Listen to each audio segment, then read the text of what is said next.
Episode 7, The End of Smart. Recently saw a thing about a $1,800 smart fridge putting advertisements on it. People are getting mad about the advertisements. And to me, that's like the most hilarious thing. I would never buy a $2,000 fridge just because it has a screen that says smart on it. Like, you'd have to get apps for it. And then you'd have to connect it to the internet. So that way it's always getting updates, which means there's going to be limits on it. Everything that's built by tech companies now has planned obsolescence, which means at some point the fridge is going to start slowing down and the screen's not going to work very good. And there's going to be all these little tech issues. It's just such a crazy thought. But people are like, yeah, that sounds like a great idea. Great way to spend the extra 2 grand I didn't need. Just so dumb. But yeah, it's hilarious to me when they get mad about the advertisements that are popping up on their screens now. I'm like, what did you think was going to happen? Sold you guys a $2,000 fridge.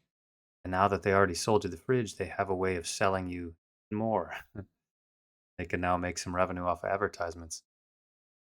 If they did ad fridges, they could afford to give the fridges away. They could give people free refrigerators with ads on them, and they could make that a service. That would probably cover the cost. Such a crazy thought. You'd have a fridge for like, I don't know, 10 years. It's a good fridge, right? You could actually integrate that and make that like a service, giving refrigerators away for advertising. But anyways, the advertisers would never pay for it because they'd be like, "Oh, well, it's not, I don't know, it's not techy enough. It's not new age enough." They want to get to the high budget people that are buying $2,000 refrigerators.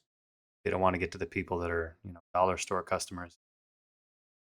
It's so weird. You got the same thing with like the watches. They don't attach to anything. They have to have the specific cables to charge them. Like you spend $300 on a watch, and then because it's a smartwatch, you got to spend more money on extra accessories for it.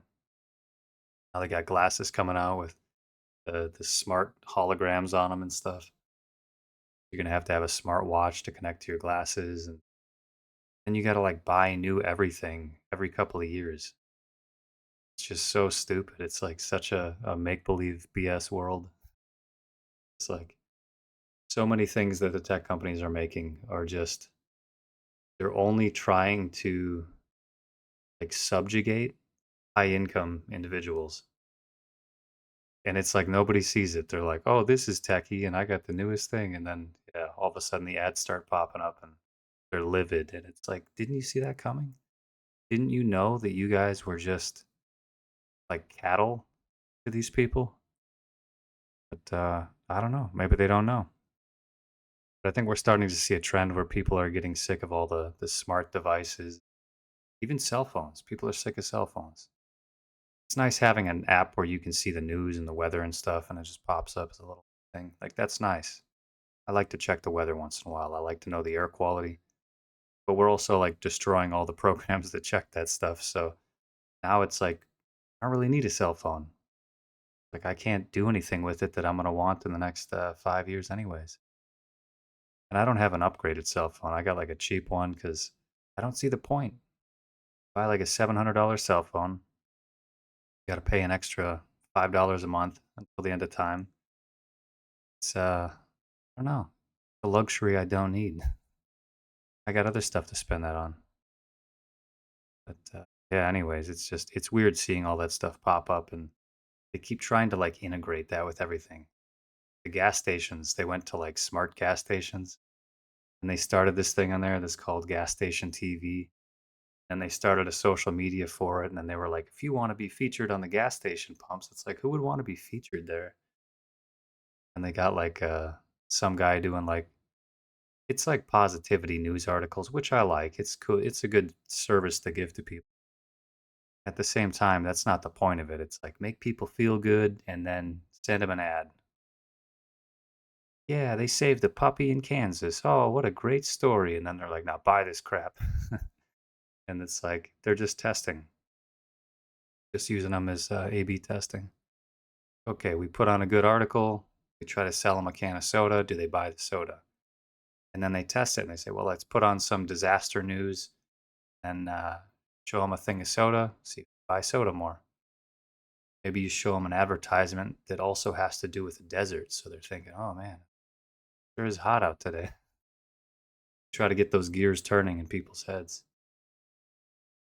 That's how tech companies think nowadays. It's all about manipulation. It's all about who can make people buy.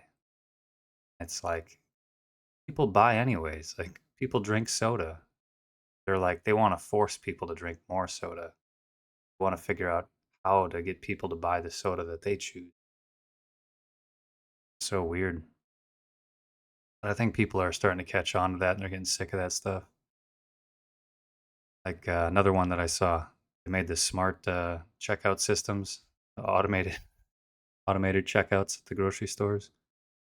And they don't pay anybody, so the people that are checking you out don't even wanna check you out half the time, so it's like you end up getting stuck in the automated systems. I went there the other day, and there was a girl that was checkout line 1, and I was like, "You guys still open?" And she's like, "Nah, I'm trying to leave. Trying to go home." I was like, I had a ton of groceries, so I had to check myself out. And they used to have a mute function, so you could mute the robot that's yelling at you about whether you're putting stuff in the bagging area or not. But now you can't mute it anymore. They changed it so you can only turn it down a little bit. So it's, you got 12 robots all around you, all yelling at people for putting stuff in the bagging area. It's just weird. It's a weird time. Never used to be like that. It used to be human to human interaction. You want paper or plastic, you do whatever. And they made that weird too. It's like paper or plastic. I don't see people get paper bags as much anymore. I assume people do. You just can't reuse them the same. Unless you got a fireplace, then it's probably nice. See you getting paper then. Or if you want to store stuff in the paper bag, if you get potatoes or something. I don't know. But yeah, I miss that. I miss the social interaction. And it's like, I don't have the same people there anymore. Like, nobody in the older generation seems to notice that. Are you getting the picture that everybody that works here is 20 to 22? Nobody's in their 30s because you can't pay for a home on these jobs. They just like took over a marketplace. They slowly fought the wages down until it was only a certain demographic working there. They don't know how to stand up for their rights because that stuff was in place prior. They weren't taught about unions. They didn't teach that stuff in school. They didn't teach about labor rights and wage discussions, any of that stuff. I remember getting out of high school, I was thinking, oh, I'm going to be making like $14 an hour starting. I know CNC. And then I made $7 an hour doing CNC like 10 years later. Like, damn, really thought this would be a better market. I guess not. Because we got rid of all our manufacturing. Now we're in a situation where we're trying to bring it back and nobody's here to do it. There's nothing here in the US. Weird. A weird space. We've kind of moved on to really just like the tech companies. And the tech companies are managerial companies. Nobody builds tech stuff at a tech company. Google doesn't make anything like that. At Google, they don't like build a smartwatch. They don't have a warehouse that manufactures stuff. That's all done overseas. Even your smart fridge, like there's no smart fridge facility. And if there is, it's where they put the screen on the fridge and that's it. They get the screens from overseas, they get the fridge from overseas. Then they build it in the US and then they put that on there. And people are scared consumers and misinformed consumers. They don't want to dig into that stuff, so they just don't see it. And it's like they choose not to, but they're also assuming. They're like, yeah, it says right on it, build in America, good to go. There's plenty of cars that are built in America that aren't built in America. And then there's companies that are doing more in America than other companies. Like when I worked for Nissan, I actually had a ton of jobs in America. And I was like, that's so weird. They're not like an American company, but they're actually employing more Americans than the American car companies. Like, that's so weird. What a strange time we live in. But yeah, as the smart products kept going, it's turning into a full home integration. And a lot of what I'm seeing is, I mean, it's all backed by AI. It's all the same idea. It's people want to predict the future. They want to know what you're thinking at all times of the day. They want analytics data on everybody. Everybody that touches a refrigerator, they want analytics data. They want to know what you're doing, what you want. That way, when you go to the fridge, they know what kind of food you got in there. They know whether or not they can hit you with an Arby's ad. They can use geofencing to see what stuff is nearby where you're at, what stuff can they flash on your screens. And I think people are starting to get used to that because we've talked about it. It's like becoming common knowledge that your phones are always listening to you. I get ads for stuff I talk about. Super creepy. Sometimes I get ads for stuff other people bought that has never been discussed, but I know they bought it. Like, there was a workplace I used to be at, and in the bathroom, they had a specific type of soap. I never discussed the soap. I never talked to anybody about the soap, but suddenly I started getting ads for that specific soap, and I was like, that's weird. A little too weird. I'm like, I never took my phone out in the bathroom. No way that soap would have been seen anywhere. So it's like chained. It's like I was near somebody else who was seen to purchase that product, so then I became an associate of that product, I guess. Weird. But yeah, you could try with anything. You could just start talking about hummus all day. Suddenly, everywhere you go is Sabra hummus ads, and you're like, "What? I've never seen an ad for this before in my life." It'll just pop up in the grocery store stuff.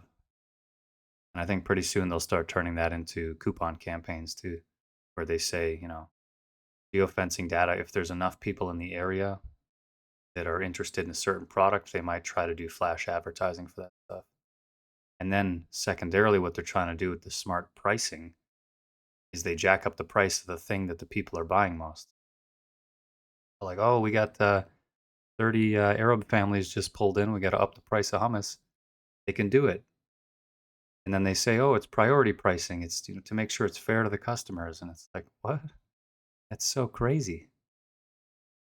But like, I'm pretty picky about my purchases. So, me personally, if I go to buy something, I'm going to be like, what's the price? What was the price last time I bought it?